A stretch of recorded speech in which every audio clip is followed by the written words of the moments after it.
لیکن جب وہ وہاں پہنچے تو انہوں نے دیکھا کہ وہاں دھرار بن الازور اپنے ساتھیوں کے ساتھ کھڑے ہیں، ننگی تلواریں لی۔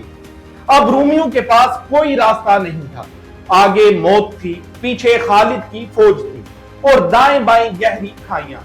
ہزاروں رومی سپاہی پینک میں آ گئے، دھکا مکی شروع ہو گئی۔ وہ خود ہی ایک دوسرے کو کھینچتے ہوئے 800 فیٹ گہری کھائی میں گرنے لگے۔ تاریخ دان لکھتے ہیں کہ اس دن وادی رقد لاشوں سے بھر گئی، لوگ چیختے ہوئے گر رہے تھے اور نیچے پتھروں پر جا کر ختم ہو رہے تھے۔ وہاں وہ مغرور کمانڈر تھی، اسی بھاگ دوڑ میں مارا گیا یا پکڑا گیا۔ 1,00,000 کی عظیم الشان فوج جو صبح تک اپنی طاقت پر ناز کر رہی تھی، شام ہوتے ہوتے وجود کھو بیٹھی تھی۔ تقریباً 40,000 سے زیادہ رومی اس دن مارے گئے۔ جب شام ہوئی تو میدان خاموش ہو چکا تھا، گرد بیٹھ چکی تھی۔ یرموک کا میدان اب مسلمانوں کے ہاتھ میں تھا۔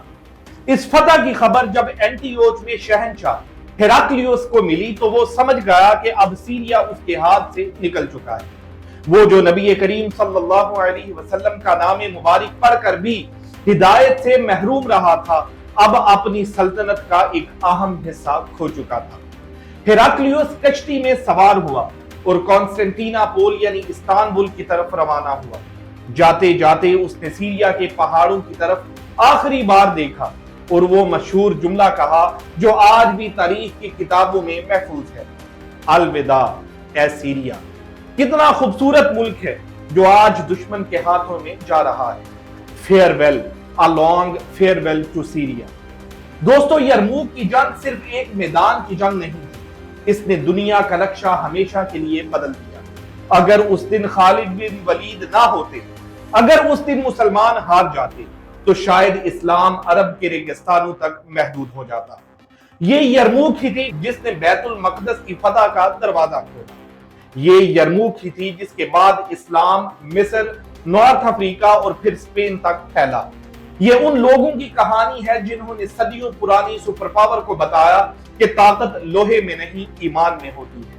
انہوں نے ثابت کیا کہ جب مقصد بڑا ہو اور جذبہ سچا ہو تو تعداد معنی نہیں رکھتی۔ خالد بن ولید کو اسی لیے سیف اللہ کہا جاتا ہے، کیونکہ ان کی تلوار کبھی نہیں ٹوٹی اور ان کی اسٹریٹجی کبھی ناکام نہیں ہوئی۔ آج ہم یرموک کو یاد کرتے ہیں تو ہمیں صرف تلواریں اور گھوڑے یاد نہیں آنے چاہیے، بلکہ وہ جذبہ یاد آنا چاہیے جو اکرمہ کو موت کے منہ میں لے گیا، وہ غیرت یاد آنی چاہیے جو ہند بنت عتبہ نے جگائی، اور وہ بصیرت یاد آنی چاہیے جو خالد بن ولید نے دکھائی۔ یہ تھی داستان اس دن کی جب بیزنطینی ایمپائر نے مڈل ایسٹ کھو دیا اور تاریخ نے ایک نیا رخ اختیار کیا۔ امید ہے آپ کو آج کی یہ ویڈیو پسند آئی ہوگی۔ اگر آپ کو لگتا ہے کہ ہم نے تاریخ کے اس اہم واقعے کے ساتھ انصاف کیا ہے تو ویڈیو کو لائک ضرور کریں اور کامنٹ میں بتائیں کہ آپ اگلے ایپیسوڈ میں کس جنگ یا واقعے کی کہانی سننا چاہیں۔ تب تک کے لیے اللہ نگہبان۔